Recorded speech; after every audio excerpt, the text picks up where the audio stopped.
How did the cupcakes taste, Margaret? My daughter-in-law Sophia asked over the phone, her voice carrying that familiar edge I had learned to recognize over the past 3 years. I smiled, cradling the phone against my ear as I folded the last of the church tablecloths in my kitchen. Oh, they were absolutely wonderful, dear. Everyone at the church board meeting raved about them. Pastor Williams said they were the best cupcakes he'd had in years. There was a long pause on the other end of the line. Everyone?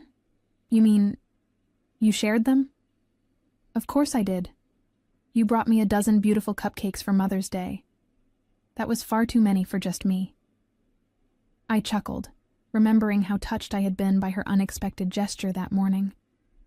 The church board was meeting this afternoon to discuss the upcoming summer programs, and I thought it would be the perfect opportunity to show them off. Helen Rodriguez, our treasurer, asked for the recipe, and Jacob Thompson said his wife would be so jealous. You gave them away? Sophia's voice had risen to an almost shrill pitch. All of them? Something in her tone made me pause in my folding. Well, not all of them. I saved 2 for myself, though I haven't eaten them yet. Sophia, are you feeling all right? You sound upset. The silence stretched so long I wondered if the call had dropped. Then I heard what sounded like a sharp intake of breath. Margaret. Sophia's voice was barely above a whisper now. Those cupcakes. They weren't regular cupcakes. My heart began to beat faster. What do you mean? They had marijuana in them. They were edibles. I was trying to... Her voice broke. I was trying to play a prank on you. The tablecloth slipped from my hands, falling to the kitchen floor in a heap of white cotton. You did what? I thought you would just eat 1 or 2 and get a little silly. Maybe take a nap. I didn't think you would give them to half the congregation. Sophia was crying now, her words tumbling over each other. Oh God, Margaret, what have I done? I sank into one of my kitchen chairs, my legs suddenly unable to support me. In my mind, I could see Pastor Williams reaching for his second cupcake during our meeting, commenting on how relaxed he felt. I could picture Helen's confusion when she mentioned feeling funny, right before I left. Jacob had actually said he felt like he was floating. Sophia, I said, my voice deadly calm despite the storm raging in my chest. You deliberately brought me illegal drugs disguised as Mother's Day cupcakes. The only answer was her sobbing on the other end of the line. My name is Margaret Bennett, and at 59 years old, I thought I had seen every kind of betrayal life could offer.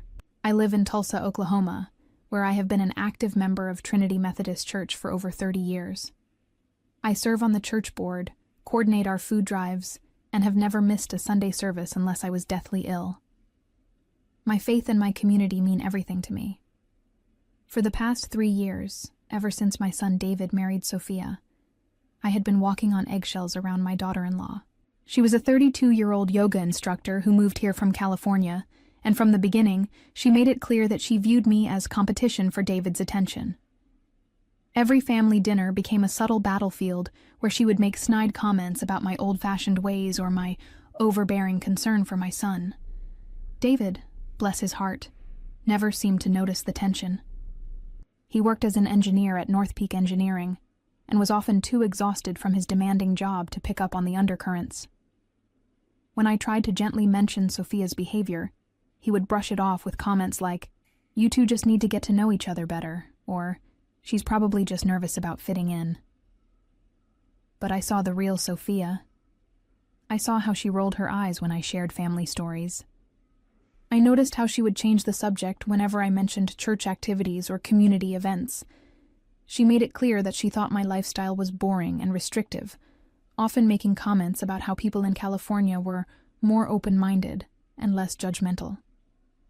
Still, when she showed up at my door this morning with a beautiful box of cupcakes decorated with pink frosting and little sugar flowers, I was genuinely moved. She had never brought me anything before, and I thought perhaps we were finally making progress in our relationship. "Happy Mother's Day, Margaret," she had said, actually smiling as she handed me the box. "I made these especially for you. They're my grandmother's secret recipe, I had invited her in for coffee, but she claimed she had to rush off to teach a morning yoga class. "Just promise me you'll enjoy them," she had said, with what I now realized was a malicious gleam in her eyes. The cupcakes had looked so professional, so lovingly crafted. Each one was topped with swirls of cream cheese frosting and decorated with tiny edible flowers. They smelled heavenly, like vanilla, and something earthy I couldn't quite identify.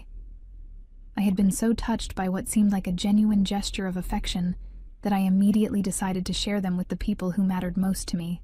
Now, as I sat in my kitchen with the phone still pressed to my ear and Sophia's confession echoing in my mind, I realized just how deeply I had been betrayed. This wasn't just a cruel prank. It was an attack on everything I held sacred. The full weight of what had happened hit me like a physical blow. I thought about Pastor Williams, a 72-year-old man with a heart condition, unknowingly consuming illegal drugs. I pictured Helen Rodriguez, who had mentioned feeling dizzy as she left the meeting, driving home in an altered state. The image of Jacob Thompson, a respected business owner in our community, sitting in that board meeting under the influence of marijuana made my stomach turn. "Sophia," I said, my voice shaking with barely controlled rage, "do you have any idea what you've done?" I know, I messed up," she sobbed. "I thought it would just be you, and you would just relax a little. I didn't mean for..." "You didn't mean for what? You didn't mean to drug innocent people who trust me? You didn't mean to potentially harm elderly members of my congregation? You didn't mean to make me an unwilling accomplice in distributing illegal substances?" The kitchen felt like it was spinning around me. I gripped the edge of the table, trying to process the magnitude of what had occurred. In my 40 years of marriage to David's father, in all my years of widowhood since he passed, I had never faced a crisis like this. "Margaret, please, you can't tell anyone it was me," Sophia pleaded. "I could go to jail for this.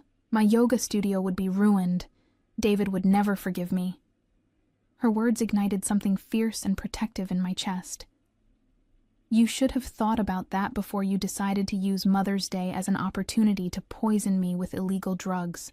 I wasn't trying to poison you. People use edibles all the time in California. It's not a big deal there.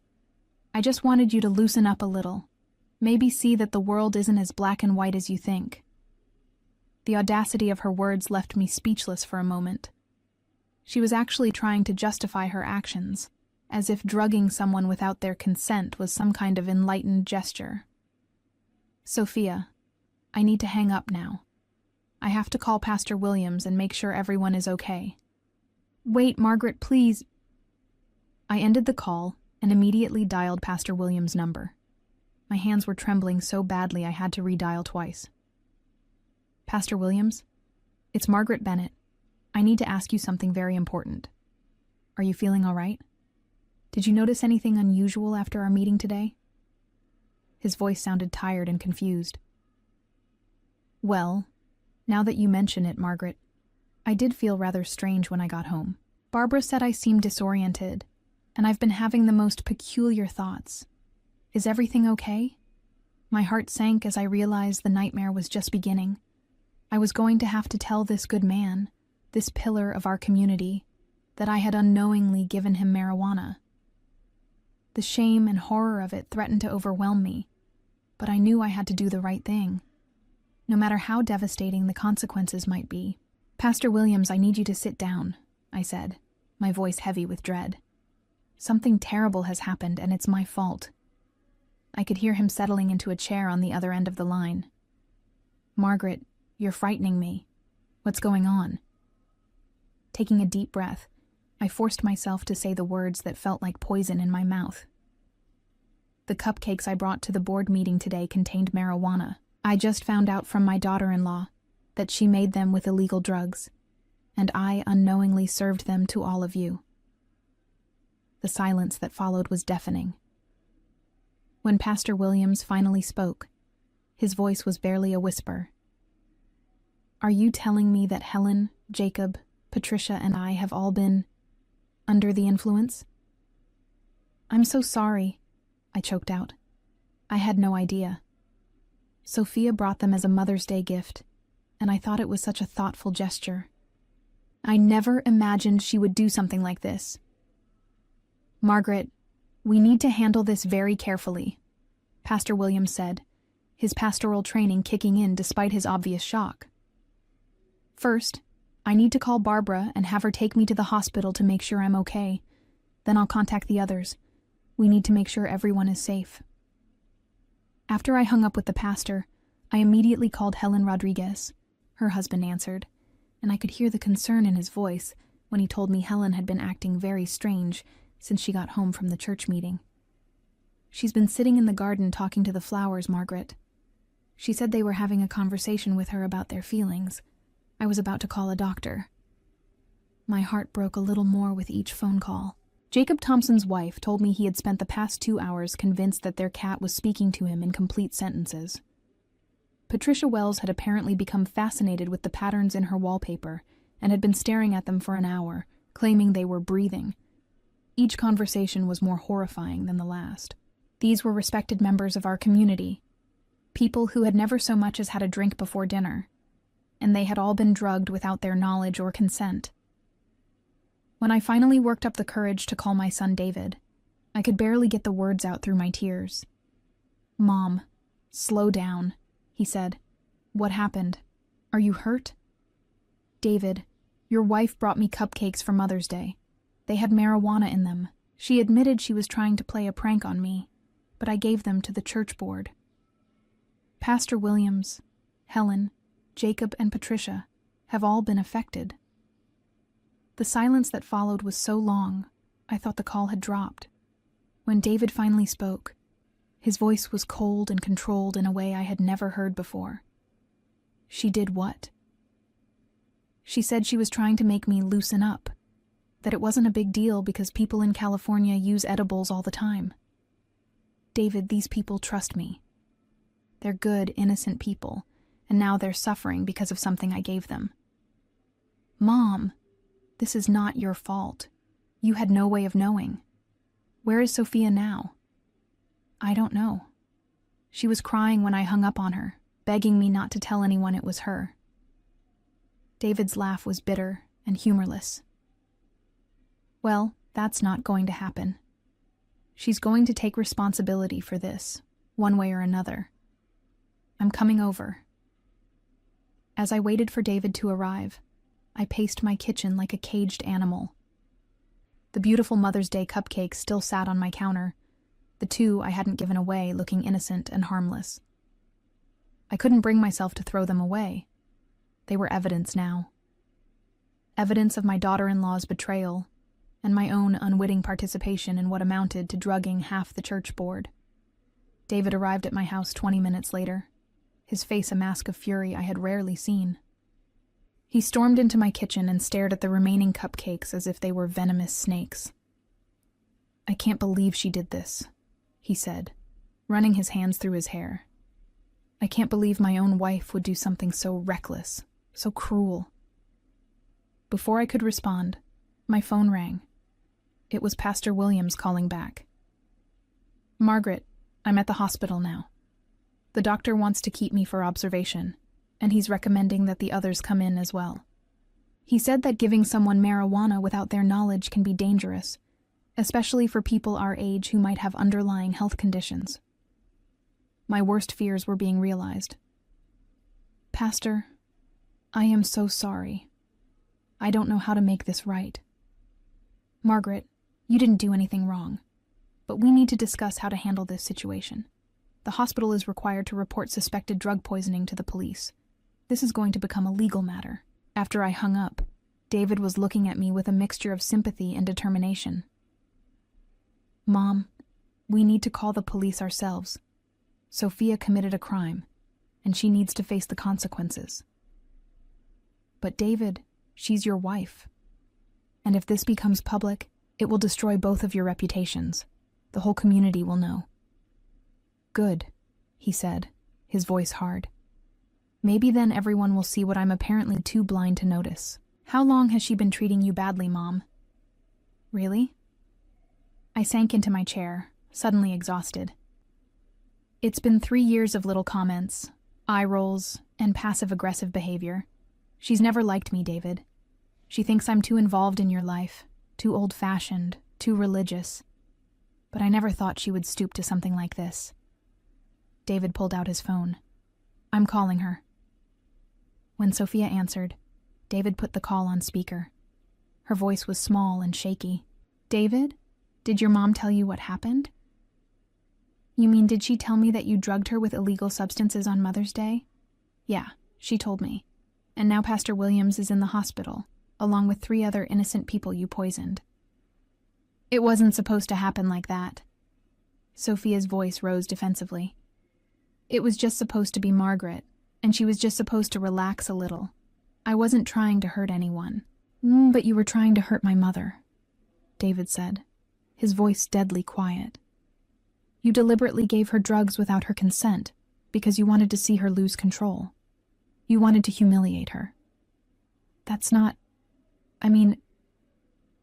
I just thought maybe if she experienced something different, she might be less judgmental about things. I watched my son's face transform with disgust. Less judgmental? Sophia, my mother has never been anything but kind to you.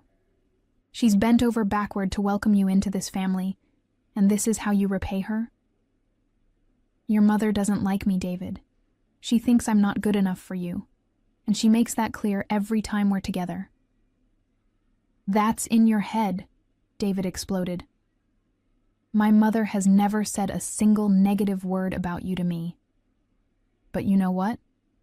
After today, she wouldn't be wrong if she had concerns. I could hear Sophia crying on the other end of the line. David, please. I made a mistake. I'll apologize to everyone. I'll make it right. You'll make it right by turning yourself into the police, David said. Because if you don't, I will. The line went dead. David stared at his phone for a moment, then looked at me with eyes full of pain and regret. Mom, I'm so sorry. I should have seen this coming. I should have protected you. The next few hours passed in a blur of phone calls, police reports, and hospital visits. Officer Reynolds from the Tulsa Police Department came to my house to take my statement, treating me with the kindness and respect I had always known from our local law enforcement. When I explained the situation, his face grew increasingly serious. Mrs. Bennett, what your daughter-in-law did constitutes several serious crimes, he said as he took notes. Administering a controlled substance without consent, reckless endangerment, and depending on the outcome with the people who were affected, potentially more serious charges. David had insisted on being present for the interview, and I watched his face grow paler with each charge Officer Reynolds listed. The district attorney will likely want to prosecute this case to the full extent of the law, the officer continued, especially given that elderly community leaders were involved and that medical attention was required. After Officer Reynolds left, David and I drove to the hospital to check on Pastor Williams and the others. The scene there was heartbreaking. Pastor Williams looked frail and confused in his hospital bed, with his wife Barbara holding his hand and looking shell-shocked. Margaret, dear, Barbara said when she saw me. Pastor Williams told me what happened. None of this is your fault. But I felt the weight of responsibility crushing me anyway. Helen Rodriguez was in the next room, still disoriented and struggling to understand what had happened to her.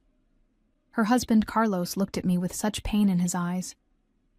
She keeps asking me if she's losing her mind, he said quietly. She's never experienced anything like this before. She's terrified that something is permanently wrong with her. Dad Jacob Thompson and Patricia Wells were in similar states, confused, frightened, and dealing with the aftermath of being unknowingly drugged. Patricia's daughter had driven up from Dallas when she heard what happened, and she was demanding answers about who could have done such a thing to her mother. As we left the hospital, David was unusually quiet. Finally, as we sat in his car in the parking lot, he spoke. I have to divorce her, don't I? The question hung in the air between us. I wanted to tell him that marriages could survive anything, that people could change, that love could overcome betrayal. But as I thought about the innocent people lying in those hospital beds, people who trusted me and ended up suffering because of my daughter-in-law's malicious prank, I couldn't bring myself to encourage him to forgive her. David, that's a decision only you can make, I said finally. But I can tell you that I will never feel safe around Sophia again. What she did wasn't just a prank. It was a deliberate act of cruelty designed to humiliate me. And the fact that it hurt innocent people who had nothing to do with whatever issues she has with me makes it unforgivable. David nodded slowly. She's been texting me nonstop, begging me to come home so we can work this out. But how do you work out something like this? How do I ever trust her again? As if summoned by our conversation, David's phone buzzed with another text from Sophia. He glanced at it and his jaw tightened. She says she's talked to a lawyer. She wants to know if she can claim it was an accident, that she mixed up the regular cupcakes with the edibles by mistake. The audacity of it took my breath away. Even now, faced with the consequences of her actions, Sophia was looking for ways to avoid taking responsibility. She was prepared to lie to the police, to add perjury to her list of crimes, all to save herself from the consequences of her deliberate act of malice. David, I said quietly, I think that tells you everything you need to know about your wife's character. The truth about what Sophia had done spread through our community like wildfire. By Monday morning, it seemed like everyone in Tulsa knew that David Bennett's wife had drugged the Trinity Methodist Church board with marijuana cupcakes. The story was so outrageous, so unbelievable, that it took on a life of its own. I was at the grocery store when I overheard two women in the produce section discussing it. Can you imagine? One of them said. Those poor church people probably thought they were losing their minds. And poor Margaret Bennett. She's such a sweet woman. How humiliating for her. The irony wasn't lost on me. Sophia had intended to humiliate me, to make me look foolish and out of control. Instead, her cruel plan had backfired spectacularly. The community's sympathy was entirely with me and the other victims, while Sophia had become the subject of shocked whispers and disapproving stares. Pastor Williams called me Tuesday morning with an update.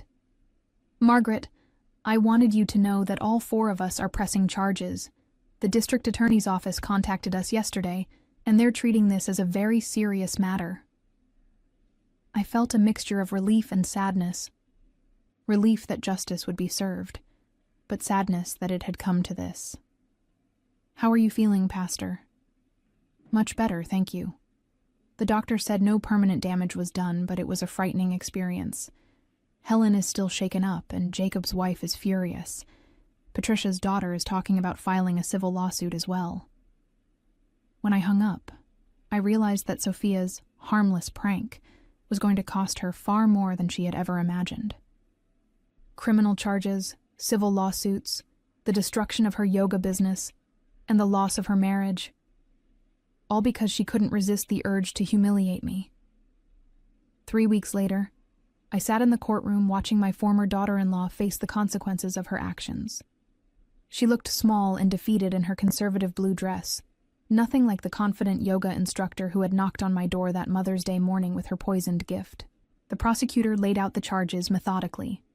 4 counts of administering a controlled substance without consent, reckless endangerment, and possession of marijuana with intent to distribute. Each charge carried significant penalties, and Sophia's lawyer looked increasingly uncomfortable as the case proceeded. When it came time for victim impact statements, Pastor Williams spoke first. His words were measured but powerful, as he described the fear and confusion he had experienced, not knowing what was happening to his mind and body. Helen Rodriguez spoke about the violation of trust, how she had questioned her own sanity. Jacob Thompson's voice shook with anger as he described the terror his family had experienced. Patricia Wells read a statement from her daughter about the lasting emotional trauma. When it was my turn to speak, I stood and looked directly at Sophia. You gave me those cupcakes on Mother's Day, claiming they were made with love from your grandmother's recipe. But they were made with malice, designed to humiliate and harm me. The fact that your cruelty hurt innocent people who had nothing to do with our relationship makes your actions unforgivable." Sophia's lawyer had tried to negotiate a plea deal, but the district attorney refused. The case was too public, the victims too sympathetic, and the crime too serious. When the judge announced the sentence, 18 months in prison, followed by probation, community service, and restitution to the victims, Sophia finally broke down completely. David wasn't in the courtroom. He had filed for divorce the week after the incident and moved back in with me temporarily while he searched for his own place. In the months that followed, Sophia's life unraveled completely. Her yoga studio closed within weeks of her arrest, as clients fled in horror when they learned what she had done. The marijuana charges made it impossible for her to find work in the fitness industry, and her criminal record followed her wherever she went. Several of her former clients joined Patricia Wells' daughter in filing civil lawsuits, seeking damages for the emotional trauma and breach of trust. The legal fees and settlements drained what little savings she had left from the failed business. When she was released from prison, Sophia found herself essentially unemployable in Tulsa. The community's memory was long, and her reputation as the woman who drugged innocent church members with marijuana cupcakes preceded her everywhere. She eventually moved back to California, where she struggled to rebuild her life while dealing with the lasting consequences of her actions. David never spoke to her again after the divorce was finalized, and she spent years writing letters of apology that went unanswered. The simple act of malice that was meant to last a few hours had destroyed her entire future. As for me, I found peace in knowing that justice had been served, and that my community had rallied around me during the darkest moment of my life. The church board grew even closer after our shared ordeal, and I continued my service with renewed purpose, knowing that sometimes the most unexpected betrayals can reveal the true strength of the bonds that matter most. Looking back on that terrible Mother's Day, I realized that Sophia's attempt at revenge had ultimately revealed her own character, while strengthening everything she had tried to destroy. And in that way, justice had been more complete than I could have ever planned.